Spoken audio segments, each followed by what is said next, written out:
defense is something that has been taken seriously since the time of cave dwellers. Now, firearms today are a very integral part of home defense, and we'll talk about those shortly.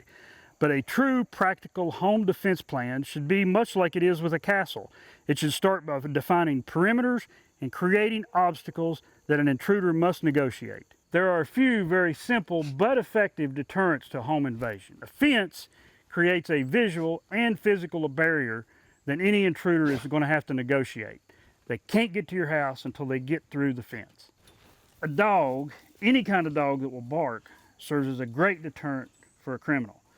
Not only will they alarm the homeowner, but criminals have an innate fear of dogs because they don't trust them. It don't have to be a bad guy eating dog, just a dog that will bark and let you know that something is not right. Modern video monitoring systems are now very inexpensive, and not only can they give you an idea what's going on outside, some have alarms and can alert you and give you intelligence what's happening outside your home. Lighting is very important. Bad guys hate lights, and they'll do everything they can to avoid them. So anything you can do to light the exterior of your home, motion lights or constant on lights, is also a deterrent. And finally, it only makes sense to have good locks on your windows and doors. Anything you can do that creates a barrier between you and the bad guy will help you survive a home invasion. Now, handguns are probably the most popular firearm for home protection. This is partly because a lot of people already own a handgun for concealed carry, and partly because a handgun is the easiest firearm to keep on your person or close at hand. Because of their size, they're also the easiest to keep secure and have fast access to. Now, one of the things that makes a handgun really appealing for home protection is that it can be operated with one hand. This frees up your other hand to operate a flashlight, which is really important in low light situations. Now, the downside to the handgun is that it is one of the hardest weapon systems to learn to shoot fast and accurately. Now, for the last 100 years, for the last century, the 1911 has been one of the most popular concealed carry and home protection firearms. And Springfield Armory has a long history of manufacturing high quality 1911s. This is their Ronin version. It's available in 9mm, 10mm, and 45 with a 4 1/4 or a 5-inch barrel. But what really sets this pistol apart is that it's outfitted with all the common upgrades that most people look for in this platform. Great handgun for home protection or concealed carry. So over the last 30 years, the polymer framed handgun has become the most popular handgun for concealed carry and home protection. And the reason for that, especially when you compare it to a steel frame gun like the 1911, is that a polymer framed handgun can weigh half as much, have twice the capacity, and cost half what a 1911 will cost. Springfield's flagship polymer frame pistol is the XD, and it comes in a variety of sizes. It's available in 9mm, 10mm, and 45 with either a 3, 4, or 5-inch barrel.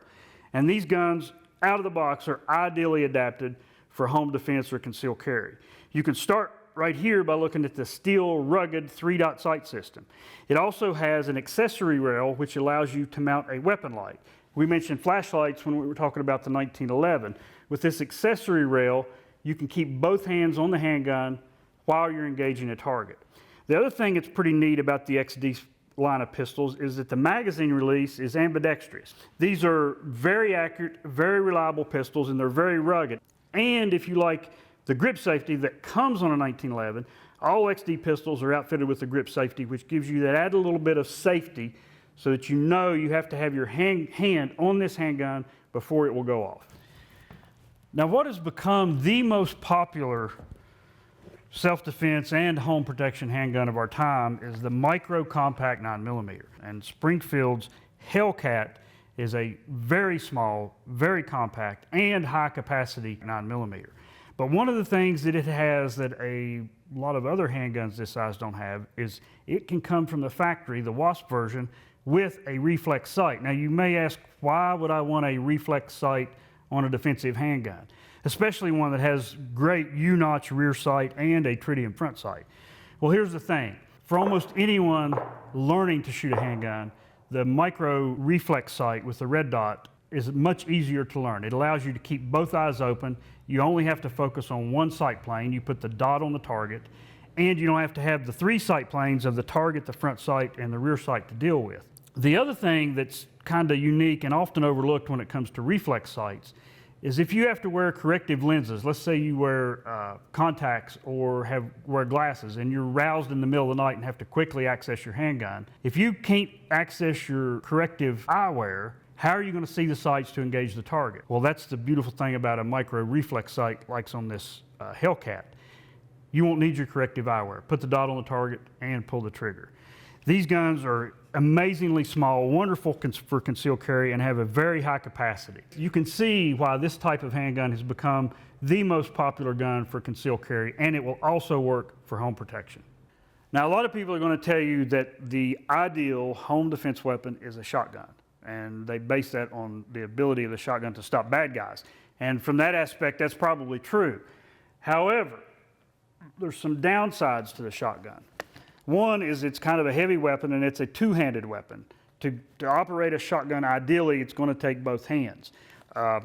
Any shotgun can work, but like a hunting shotgun with a 24 or 26-inch barrel is going to be unwieldy inside a building coming down a hallway. So you'll want to look for a shotgun with a riot-type shotgun with like an 18-inch barrel.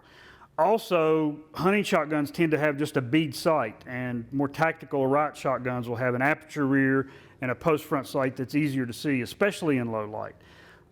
Pistol grips is not a bad idea for a home defense shotgun. That's because we're talking about a typically two-handed weapon, but with the shotgun with a pistol grip, you could technically operate the shotgun, especially if it's a semi-automatic, still manipulate a flashlight or a telephone to call 911. The downside to shotguns is recoil.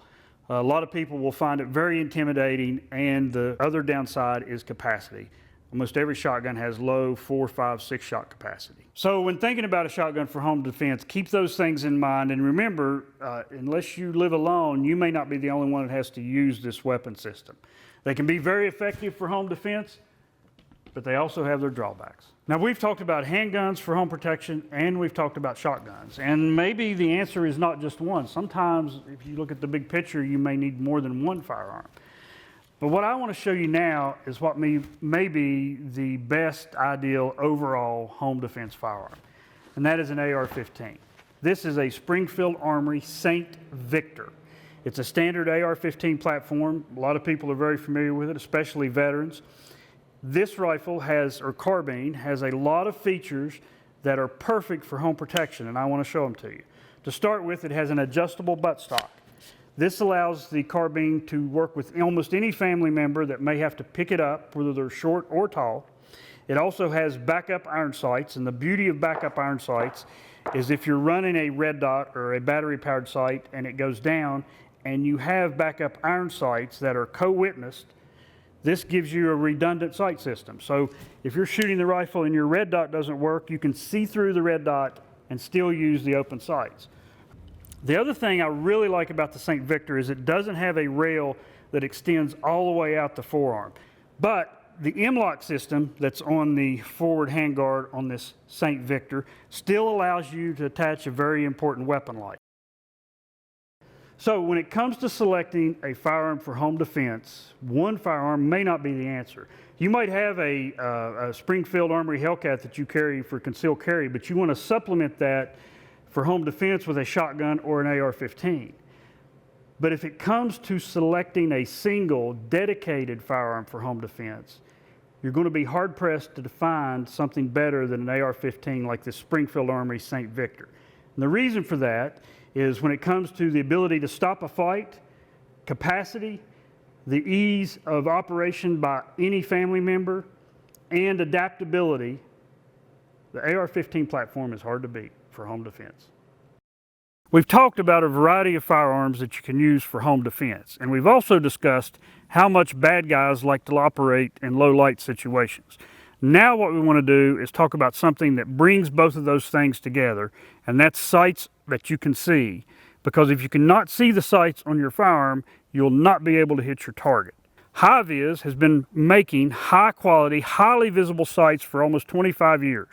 They offer fiber optic sights for handguns, rifles, and shotguns, and their H3 sights, which are all steel, incorporate both fiber optics, light pipes, and tritium. This allows you to have a sight that's visible in any situation. High-vis sights for your AR-15 or your shotgun are very affordable and very easy to install. The high-vis H3 sights for handguns cost a little bit more, but they're also easy to install. Now you may want to get a gunsmith to do it for you so you don't mess up the finish on your handgun when you're installing them. Regardless the firearm you choose for home defense, make sure you outfit it with sights that you can see, sights that you don't have to look for, and high-vis can help with that. The most critical aspect of home protection is to have a plan. Every family member needs to know what they need to do and where they need to go when they hear that bump in the night.